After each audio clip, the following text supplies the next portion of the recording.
Operation Sindoor ఉగ్రవాద వ్యతిరేక పోరాటంలో మైలురాయిలుగా మిగిలిపోతుందని కేంద్ర పరిశ్రమల శాఖ సహాయ మంత్రి భూపతిరాజు శ్రీనివాస్ వర్మ అన్నారు. బుధవారం సాయంత్రం నరసాపురం బీజేపీ కార్యాలయంలో శ్రీనివాస్ వర్మ విలేకరులతో మాట్లాడారు. 26 మంది మరణానికి కారణమైన ఉగ్రవాదులకు భారత సైన్యం బుద్ధి చెప్పిందని అన్నారు. ఇకపై భారత్ వైపు చూడాలంటే భయపడేలా సైనిక చర్యలు ఉండబోతున్నాయని కేంద్ర మంత్రి చెప్పారు.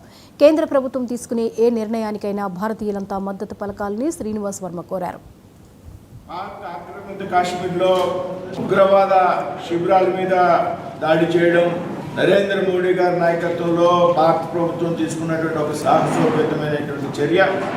ఏదైతే పహల్గాంలో పర్యాటకుల మీద దాడి చేసి దాదాపు 26 మంది మరణించడానికి కారణమైనటువంటి ఉగ్రవాదులు ఎవరైతే ఉన్నారో ఆ ఉగ్రవాదులు కేంద్రంగా చేసుకున్నటువంటి శిబిరాల మీద నిన్న అర్ధరాత్రి దాడి చేయడం జరిగింది.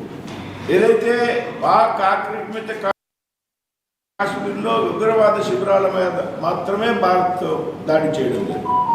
ఇది పాకిస్తాన్ మీద జరిగినటువంటి దాడి కాదు అనేటువంటి విషయాన్ని అందరూ గ్రహించాలి. దయచేసి ఈ వ్యత్యాసాన్ని అర్థం చేసుకోవాలి.